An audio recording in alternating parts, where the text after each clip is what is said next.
Hello, there is a family trip part 2အနေမှာပြန်လည်ကြိုဆိုပါရစေ။ဒါကတော့ဒီနေ့ရှောက်မလဲခင်ကလေးတွေအတွက်မနက်စာပြင်ဆင်ပေးနေရဖြစ်ပါတယ်။အပြင်သွားလို့ရှိရင်ကလေးတွေနဲ့အစားအသောက်ကြီးများတာတွေပါနေအဆင်မပြေမှာဆိုလို့အရင်စားသွားတာပါ။အခုတော့တဲတို့လာရှိုးအထွတ်ဘက်မှာရှိတဲ့နေရာတွေကိုဒီနေ့သွားလည်မှာပေါ့နော်ပထမဆုံးသွားလည်တာကတော့ပွဲကောက်ရေတခွန်ဖြစ်ပါတယ်ပွဲကောက်ရေတခွန်ကအရင်တော့ပုံစံနဲ့လုံးဝမတူတော့လောက်အောင်ကိုပြင်ဆင်ထားတာရေတခွန်တော့မနေပြန်ရှာယူရတယ်ပေါ့နော်အဲ့လောက်ထိကိုပြင်ဆင်ထားပြီးတော့အရန်လဲလာသွားတယ်အဓိကတော့ကလေးတွေအရန်သဘောကျတာဖြစ်ပါတယ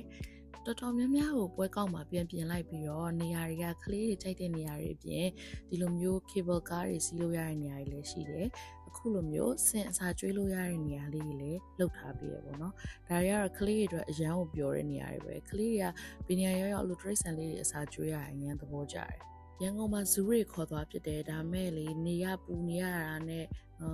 စိတ်ကမကြည်တာနဲ့ဒီမှာရာသီဥတုအေးလူနဲ့ဒီလိုမျိုးသူတို့ရှောက်သွားပြီးတော့အကောင်လေးတွေကိုအစာကျွေးရတာမျိုးတွေရှိတဲ့အခါကျတော့သူတို့အရန်ပျော်တယ်သဘောလည်းတော်တော်ကြကြတယ်ပေါ့နော်ဆိုတော့အခုကတော့သူတို့ဆက်ပြီးတော့နောက်တစ်နေရာကိုသွားပါမယ်ဒါကတော့အဲ့ဒီပွဲကောက်ထဲမှာပဲရှိတယ် Dinosaur Kingdom လို့ခေါ်တဲ့နေရာပါ Dinosaur Kingdom ကိုသူတို့ရောက်အောင်သွားတယ်အကြောင်းရတော့ Blessing ကအရန် Dinosaur ကြိုက်ပါတယ်Dinosaur Kingdom ကတော့လောက်ထားတဲ့နေရာအရန်သဘောကျစရာကောင်းတယ်အထူးသဖြင့်ကလေးတွေကြိုက်တယ်ပေါ့နော်ကလေးတွေပဲကြိုက်တာတော့မဟုတ်ဘူးကျမ Dinosaur တွေသဘောကျတော့ကျမလည်းကြိုက်တယ်သူကအယုတ်ကြီးပဲဒီဇိုင်းထားတာမျိုးမဟုတ်ဘဲနဲ့အယုတ်ကလေးတွေကိုလှုပ်ထားပေးတာမျိုးနောက်ပြီးတော့ဘေးကနေ Dinosaur အတန်တွေထွက်အောင်လှုပ်ထားပေးတာမျိုးဆိုတော့အဲ့လိုမျိုးဆိုတော့ကလေးတွေလည်းအရန် attraction ရတာပေါ့နော်ပြီးတော့သူတို့ဒီ Dinosaur Kingdom မှာကျတော့သစ်ပင်ဝါပဲနေတိတ်မရှိတဲ့ခါကျတော့နည်းနည်းတော့နေပူတယ်ဒါပေမဲ့သူလှုပ်ထားတဲ့ဒီ theme လေးကအရန်သဘောကျစရာကောင်းတယ်ပေါ့နော်ဒီထဲမှာဆိုလို့ရှိရင်ကလေးတွေကစားလို့ရတဲ့နေရာလေးလည်းလှုပ်ထားပေးသလိုနောက်ပြီးတော့အစ်စေးပေါ့နော်မုတ်တွေပိုင်းထိုင်စားခြင်းစားလို့ရတဲ့နေရာလေးတွေလည်းပြင်ဆင်ထားပေးရတွေ့ရတယ်ဆိုတော့ဒီ Dinosaur Kingdom မှာလှုပ်ထားတဲ့ playground ကအစပေါ့နော် Dinosaur အယိုးစုလိုပုံစံမျိုးနဲ့လှုပ်ထားတာဆိုတော့သူတို့ရဲ့ဒီတေချာလေး setup လုပ်ထားတဲ့အရာလေးကိုတွေ့ရတယ်တော်တော်လေးသဘောကျရတယ်ပေါ့နော်တဲ့ဆိုပြီးတော့ဒီ Dinosaur Kingdom ကနေမှခုနကနေအပေါ်ပြန်တက်တဲ့နေရာကိုသွားချင် cable car လေးစီးပြီးတော့သွားလို့ရတယ်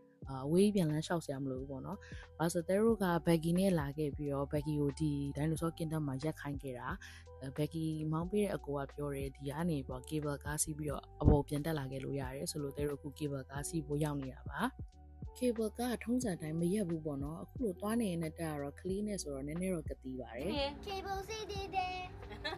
်တဲရသွားတာကလေးနဲ့လူကြီးက9ယောက်ဖြစ်နေတဲ့ခါကျတော့ cable တစ်စီးတည်းတူတူစီးလို့မရဘူးပေါ့နော် cable တစ်စီးမှာ4ယောက်ပဲစီးလို့ရတယ်ဆိုတော့တဲရဲ့တဲညမရဲ့သမီးလေးရဲ့တစ်စီးစီးရဲ့ဟိုဘက်မှာတော့တသားနဲ့သူ့အဖေနဲ့2ယောက်ကတစ်စီးစီးရဲ့ပေါ့နော်